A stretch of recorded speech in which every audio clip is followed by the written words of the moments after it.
इस पुनीत अवसर पर हम सब गुरु भाई बहनों को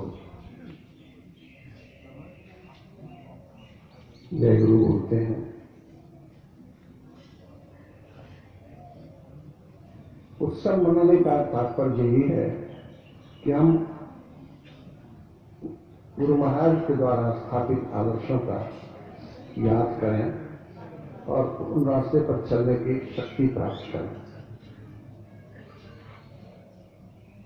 एक आदमी लाहिड़ी बाबा ने दीक्षा लिया था पहाड़ी बाबा से। यद्यपि ये तो सनातन है, ये कोई की बात नहीं है।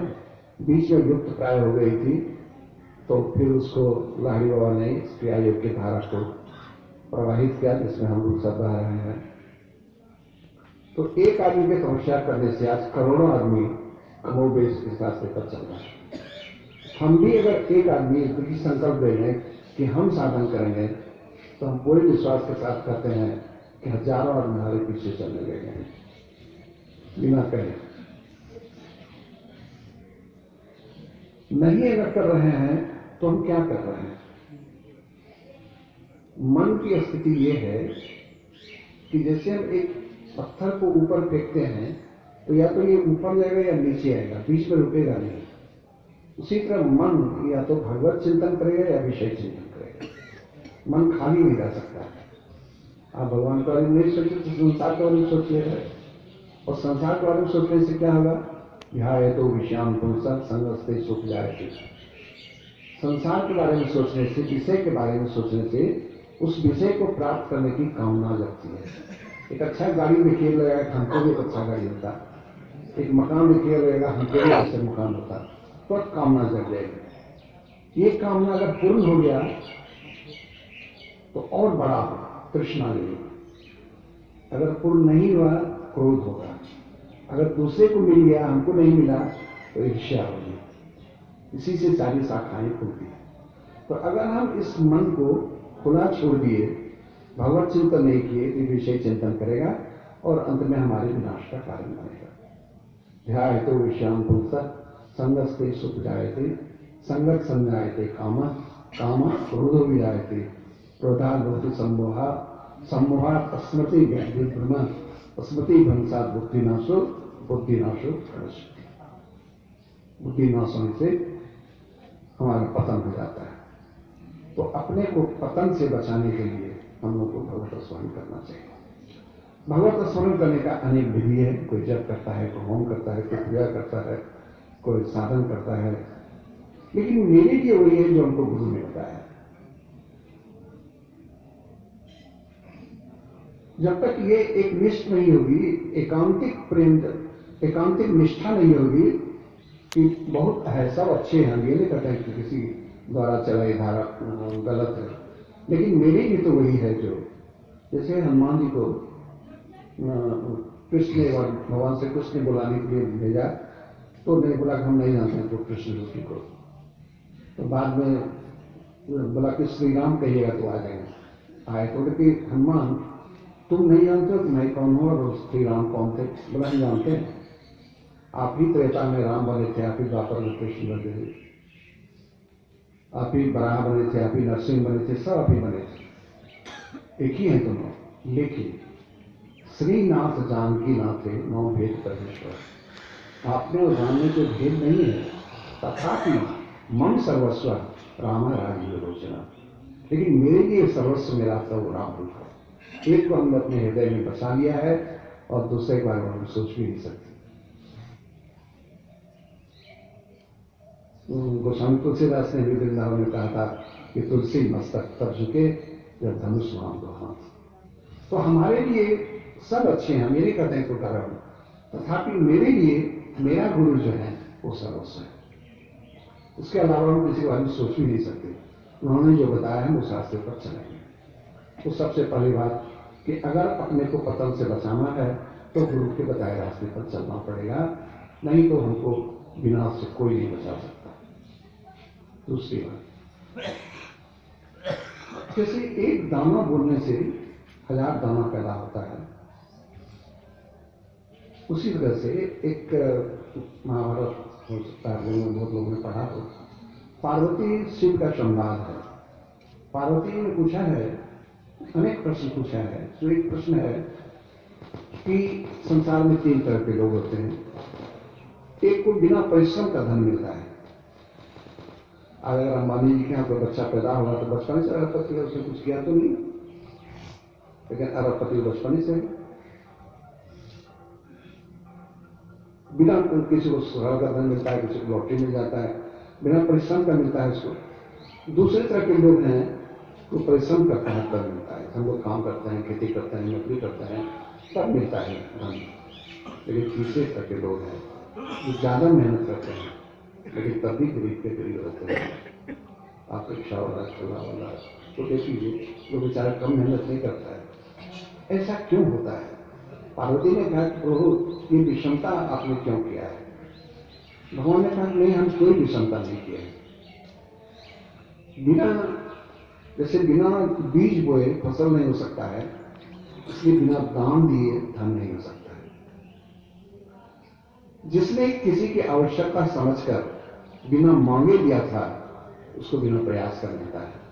जिसने मांगने पर दिया था उसको प्रयास करने पर मिलता है, और जिसने मांगने पर भी नहीं दिया वो प्रयास करने पर भी नहीं पाता है। जितने भिखारी संसार में हैं ये वही लोग हैं जिन्होंने जीवन में कभी दान नहीं किया था। बिना दान का धन नहीं हो सकता है, बिना दूसरों को सम्मान दिए सम्मान नहीं मिल सकता है। इसीलिए हम देना सीखें। गुरु नानक के पास एक आदमी गया, पूछा कि गुरु जी हम इतने गरीब क्यों हैं? बोले तुम दिए नहीं तो पाओगे कहां से? बोले हम क्या दें, हम तो गरीब आदमी हैं। बोले ये कौन बोला कि देने के लिए पैसे की जरूरत है?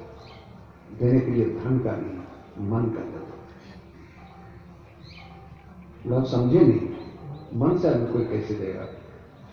बोले किसी के अच्छे काम की तुम प्रशंसा कर सकते हो, किसी को मीठा बोली बोल सकते हो, किसी को बीमार है तो उसको सहानुभूति दिखा सकते हो, कोई डरा हुआ है तो उसको अभय दे सकते हो, किसी को स्नेह और अपनापन दे सकते हो।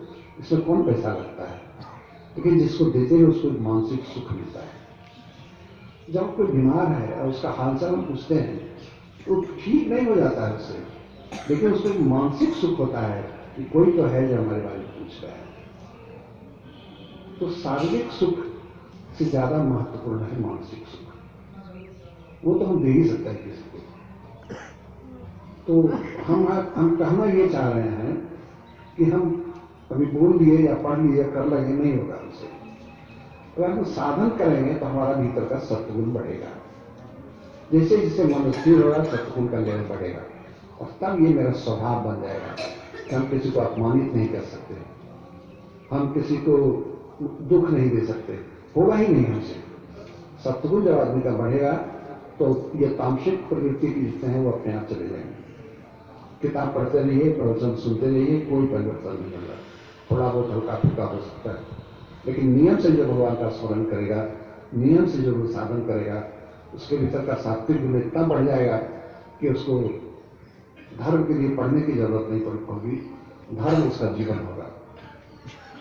जैसे भरत के बारे में कहा था ना वशिष्ठ जी ने कि वशिष्ठ भरत जी जो कहेंगे जो करेंगे वही धर्म का मील का पत्थर होगा, वही धर्म होगा। भरत जो कहेगा, भरत जो करेगा वही धर्म होगा। इसके लिए कहीं जाने की जरूरत नहीं है। तो हम भी वैसा हो जाएंगे अगर हम नियम से रोज साधन करें तो। तीसरी बात, पार्वती ने अनेक प्रश्न पूछा है कि कोई बदसूरत क्यों है, कोई खूबसूरत क्यों है, कोई अपाहिज क्यों है, कोई दांता क्यों है, कोई लंबा क्यों है? भगवान शंकर ने सारे प्रश्नों का उत्तर दिया है कि जिसने किसी का उपहास किया था, किसी की बदसूरती पर व्यंग किया था, वो आज बदसूरत है। जिसने किसी को सहारा देने से मना कर दिया था, वो आज बेसहारा है। जो हम लोग देखते हैं कि कोई आदमी गरीब के घर में पैदा होता है, कोई अमीर के घर में पैदा होता है, इसके पीछे कारण है। हर एक चीज का विश्लेषण भगवान शंकर ने महाभारत में किया है। हम ये कहना चाह रहे हैं कि एक तो हम रोज यहां से जो जाए ये संकल्प लेके जाए, गुरु ने जो बताया वो हम करें, चाहे कुछ भी हो जाए।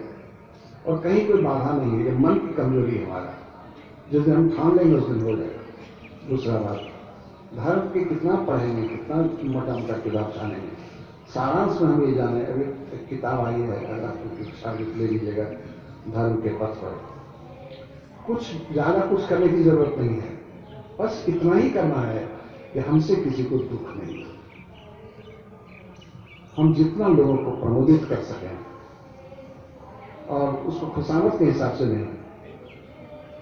मानिए कि 99 काम गलत किया है लेकिन एक काम अच्छा किया है, तो हम उसकी तारीफ क्यों नहीं करते हैं? उसके गलतियों की तरफ हम क्यों देखते हैं? उसकी अच्छाइयों की तरफ देखेंगे, उसकी अच्छाइयों की तरफ चर्चा करेंगे, तो इसका खिंचाव मेरी तरफ अपने आप हो जाएगा। इसलिए दूसरों की अच्छाइयों की चर्चा करना, अपनी हम लोग कहते हैं कि मोक्ष चाहिए, मुक्ति चाहिए, हमको किसी ने बांधा तो नहीं है। फिर मोक्ष क्या, मुक्ति क्या? कोई बंधन हो हमारा तब ना उसको खोल के मोक्ष हो। हम क्या मोक्ष चाहते हैं? एक ही बंधन है हमारा, एक और सिर्फ एक बंधन है, अष्टावक्र का पैर पकड़ के जब जनक जी कह रहे थे, रो रहे थे, तो अष्टावक्र ने कहा कि राजा तुम रोते क्यों हो? तुम मिथिला नरेश हो, तुम्हारा राजकोष भरा हुआ है, तुम रो क्यों रहे हो? तुम्हारी पत्नी इतनी सुंदर है। जनक जी ने कहा हम नहीं जानते हैं, लेकिन हम बेचैन हैं, हमको कुछ अच्छा नहीं लगता है। लगता है कि आपका पैर पकड़ के रोते रहे। तो तुम्हारा बीमारी क्या है हम बताते हैं, उसका इलाज भी बताते हैं। मैं करता हूं, इस काले नाग से तुम दंशित हो इसलिए रो रहे हो। मैं करता नहीं हूं, मैं निमित्त हूं, इस विश्वास रूपी अमृत को पी लो, तुम अभी मुक्त हो। और ये कह के अष्टावक्र ने जनक जी के सर पर हाथ रखा और जनक जी विदेह हो गए। जब आया उनके मंत्री, 3 दिन से राजा गायब है, मंत्री लोग आया पूछने के लिए, लेकिन महाराज आप यहाँ हैं, हम लोग बेचैन हैं, बिना राज का राजा। तो क्या कहाँ राजा, आप कहाँ प्रजा, अब कौन राजा? विदेह हो गए। हम अहंकार से इतना पीड़ित हैं कि बंधन में पड़े हैं। जिस दिन ये अहंकार का बेड़ी टूट जाएगा हम मुक्त हो जाएंगे। हमको सम्मान चाहिए, हमारा कोई अपमान करे तो हमको दुख होगा, क्रोध होगा, क्योंकि हमको सम्मान पाने की इच्छा है। जिस दिन ये सम्मान पाने की इच्छा खत्म हो जाएगी, ये सम्मान पाने की इच्छा हमारे भीतर के अहंकार का दूर करता है। नंबर 1, जिस दिन सम्मान पाने का नहीं, सम्मान देने की इच्छा होगी, आप अमानी होत रहे देख और को मान, चैतन्य महाप्रभु ने कहा था। ये जिस दिन हो जाएगा उस दिन हम मुक्त हैं। जो है उससे ज्यादा हमको नहीं चाहिए। भगवान ने जो दिया है बहुत दिया है। ये जो संतुष्टि जिसको है उससे सुखी कौन है दुनिया में? तीसरा, हमको हमारा जिसने हमको सम्मान दिया, जिसने हमारा भला किया, उसके प्रति तो हमको अच्छी भावना है, लेकिन जिसने हमको गाली दिया, जिसने हमारा बुरा किया, हम उसको भी सम्मान देंगे, उसके लिए भी भगवान से प्रार्थना करेंगे। ये व्यवहार हमको आदमी से देवता बना देगा। चौथा, हमको कितना पैसा है जो हम दान कर सकते हैं, लेकिन जो आदमी देता है उसके घर में तो कभी कमी होती नहीं। दूसरा बात, हम अपने व्यवहार से, अपने आचरण से, अपनी बोली से सबको प्रसन्न रखने की चेष्टा करेंगे। शाम में जब हिसाब करते हैं, एक छोटा सा कहानी सुना देते हैं। राजा भोज का नाम तो आप लोग जानते ही हैं। राजा भोज के दरबार में एक कवि थे, वो कविता सुनाते थे और दरबारी थे। तो एक दिन कवि जी जा रहे थे राज दरबार, रास्ते में बड़ी गर्मी का दिन था। देखा कि एक बीमार बूढ़ा आदमी चल नहीं पा रहा है, पैर जलता है उसका सड़क पर चलने से। तो कवि जी ने अपना जूता खोल कर उसको दे दिया। वो पहन लिया तो कंफर्टेबल हो गया वो, लेकिन कवि जी चलने में दिक्कत होने लगी। तो देखा कि राजा का महावत हाथी लेके आ रहा था। वो बोला कि कवि जी आप कहाँ जा रहे हैं? बोला हम राज दरबार जा रहे हैं। बोले चलिए ना, हम भी तो उधर जा रहे हैं। तो कवि को हाथी पे बैठा लिया। जा रहे थे उधर से राजा भोज की सवारी आ रही थी। तो राजा भोज ने देखा कि मेरे हाथी पर एक कवि जी बैठे हुए हैं, तो रोके। बोले कवि जी ये हाथी किसका है? बोला हुजूर आपका है। तो हमारे हाथी पे आप कैसे बैठ गए? बोला हुजूर सुनिए, थोड़ी देर पहले हमने एक फटा जूता दान किया था और उसी दान के प्रभाव से हम हाथी पे बैठे थे। बोला हे राजन, आपके पास कितना संपत्ति है ये आपका बड़प्पन नहीं है, ये आपके बड़ा होने का मापदंड नहीं है। आपने जीवन में दूसरों को दिया है कितना, ये आपके बड़प्पन का मामला है। आपने दान कितना किया है, आप दूसरों को सुख पहुंचाने के लिए क्या त्याग किए हैं, यही आपके बड़ा है। आप इस भूल में मत रहिएगा कि मेरा राजकोष भरा हुआ है तो हम बड़े आदमी हैं। आपने दूसरों को कितना दिया है, दूसरों को सुख पहुंचाने के लिए आपने कितना त्याग किया है, वही आपके बड़े होने का मापदंड है। हम लोग भी इस मंत्र को अपने जीवन में उतारने की चेष्टा करें कि हम दूसरों को कितना प्रबोधित कर सकते हैं। जो भगवान हमको दिए हैं, एक अच्छा बोली तो बोल ही सकते हैं, हालचाल तो पूछ ही सकते हैं, तो हमसे किसी को दुख नहीं पहुंचे, बस ये मेरा है। निष्पक्ष होकर के भगवान बनने के लिए भगवान बनना पड़ता है। देवो भूता देव में हेता पूजा, फिर से सुने हम। बिना भगवान बने भगवान की पूजा नहीं हो सकती। भगवान निष्पक्ष है। पानी जब पड़ता है तो ऐसा नहीं होता है कि साधु के खेत में पानी पड़ेगा, चोर के खेत में नहीं पड़ेगा, वो दोनों के खेत में समान पड़ेगा। तो हमको भी ऐसा बनना पड़ेगा। एक दुराचारी है, एक बदमाश है, हमारा सादा अपमान करता है, हमारा बुरा करता है, लेकिन उसके लिए भी हम उतने ही अच्छे होंगे जितने अच्छों के लिए अच्छे होंगे। ये विशेषता हमको अपने जीवन में उतारने की चेष्टा करनी पड़ेगी। तो हम रोज भगवान का स्मरण करें। हम ऐसा कुछ नहीं करें जिससे दूसरों को दुख पहुंचे, और एकांतिक निष्ठा हमारा गुरु के प्रति और गुरुधाम के प्रति। इसमें अगर और व्यभिचारी भक्ति इसी को कहते हैं। व्यभिचारी इसको कहते हैं आज इधर कल उधर नहीं, और व्यभिचारी हम जिएंगे तो यहां, मरेंगे तो यहां।